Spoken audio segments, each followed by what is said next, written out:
Welcome to PrepsNet Coach Speak with Bessemer City High School head football coach Antonio Nelson, powered by the Bessemer Tigers shop. Visit BessemerTigers.com for all of your Purple Tigers gear. Here's your host, Aubrey Johnson. Welcome back, Coach. Thanks for having me again. All right, so last 2 weeks you suffered a tough loss, and then you had an open week. So let's talk about it. Back on the 19th, you hosted and lost to Hueytown 28-7. Tell us about the game.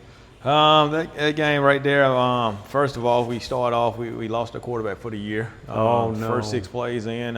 Goodness. So he had an injury, had a leg injury. So we had to, finish the game with our ninth grade quarterback. Right. With a younger kid who's, not quite ready for that big time, game. Right. Asking the kid to go in and do something like That's that. Tough.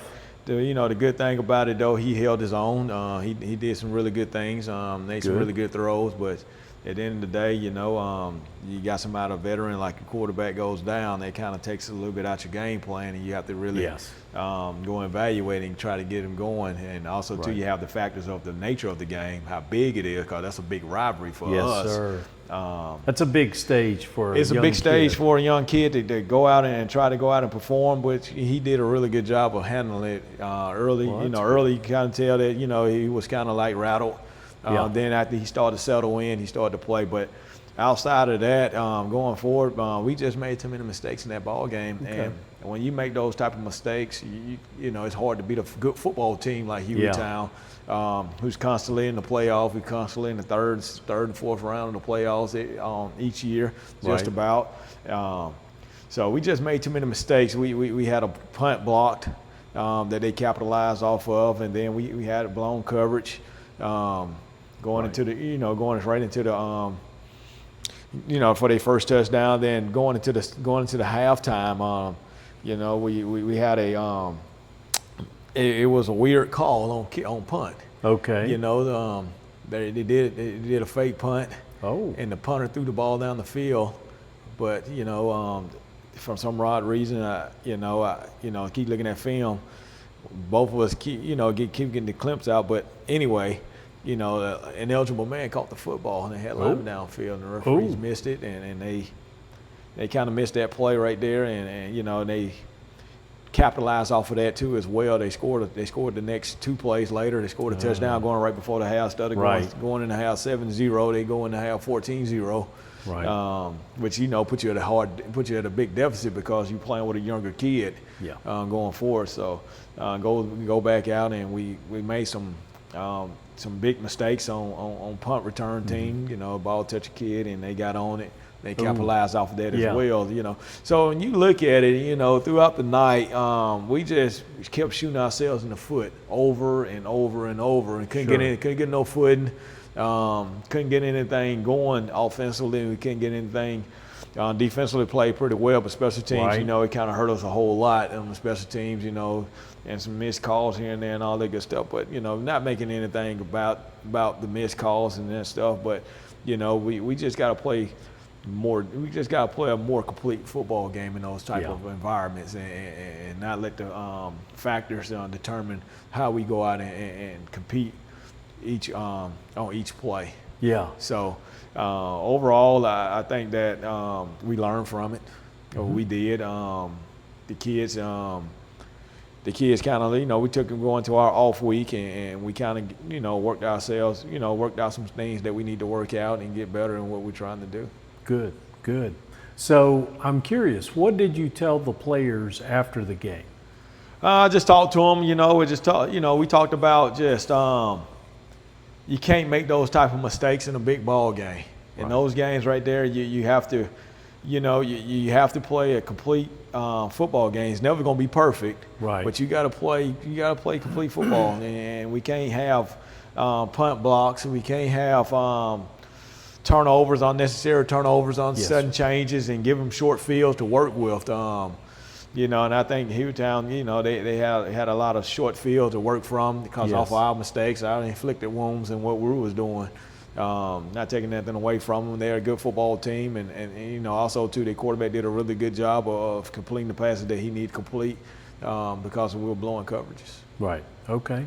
Any injuries to speak of? Yeah, like I said earlier, we lost our quarterback for the year, Vernon Slaughter. He's gone with a ACL, MCL injury. Man, that's a tough one. He's going to be out for the rest of the year. And we kind of needed an off week, to be honest with you, going forward. Needed an off week to get the younger guys ready to go. Our plan A, plan B type deal. Right. Get those guys ready to go and try to finish out the rest of the season. Okay. All right, very good. So, Coach, right now you sit right in the middle of your schedule. Give us an assessment of the season thus far. So far this season, I would say that we started off, offense was pretty decent. They started getting really good. Right. Towards the central mark, which we wanted to see. Defense been solid all year. Special teams been really solid all year up to the point against Hueytown. But, right now we just kind of figure out some things about offense and how we're going to look and what we're going to look like and what we could have been with the starting quarterback. But little bit of a reinvention at this point. Yeah, you kind of look at it reinvention. You got to figure out what he can do, and those are the things what he can do, what he's comfortable is doing, and that's how we kind of game planning for that going forward. And I'm still with defense and stuff. Like I said, we had some new guys in the secondary when we played Hueytown, blew some coverages here and there. You got some guys back off of injury, but as we move forward. I really truly, believe that, we're going to push forward into what we're trying to do. Good. So. Speaking of what you're trying to do, what are your goals for the back half of the season? Our back half of the season, to be honest with you, we want to push for the playoff spot. We want to push for home field advantage, and it's still possible for us and stuff. Yeah. It's a little challenging, but, our back end of the schedule is tough coming up. So we're looking. That's what we're looking to trying to do is get home field advantage. So you can have whoever get the home field advantage. You kind of have a good way in the playoffs to get out the first round, get into the second. When you have to travel on the road, it's a little different. It's a little difficult. Yes. So right now, our mindset right now is we got to be playing playoff football in the second half of the season right here. We got to play playoff football. Right. And that's the thing. That's the message that we telling the kids. Hey. It's playoff football right now because everything matters. Everything matters before. Everything matters now in the second half of the season.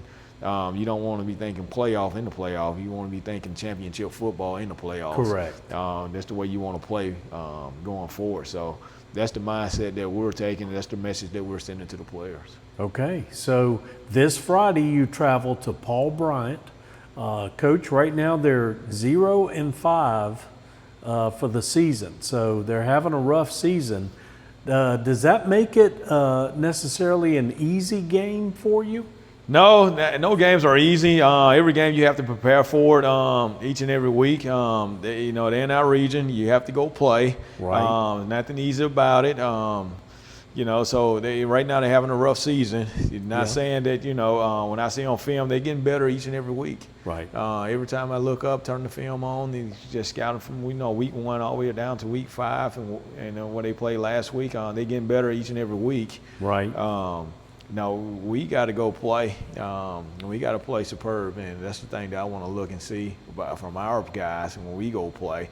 I don't care what the team record is and what the other team is doing. We got to go focus on ourselves and go do the thing that we're supposed to do. And when we talk about playing playoff football, we can't worry about what the other team have and what they're doing and what their record look like, because the record doesn't mean anything to us. It's another game we got to go play, and our goal each and every week to go 1-0.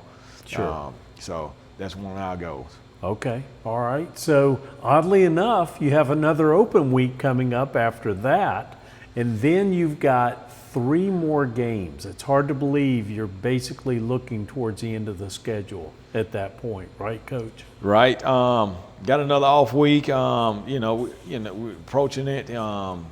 Most teams will take off weeks far as just to heal up and all that good stuff. Sir. I mean, with 2 off weeks, we trying to figure it out how to balance, but we really need it. The off week won't be an off week for us, because if you look at it, 2 off weeks, most teams have 10 games, we have 9. Right. So we got to get ready for the second half of our season. So, not to overdo it. You don't want to overdo Correct. it, but you want to make sure that you're prepared going forward, because you play a game, get some game momentum rep going, then you got to get an off week.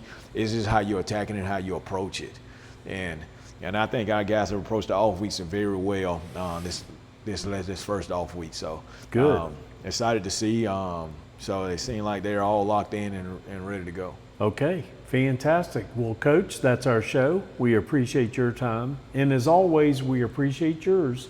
Join us again in a couple of weeks for another Bessemer City edition of Coach Speak.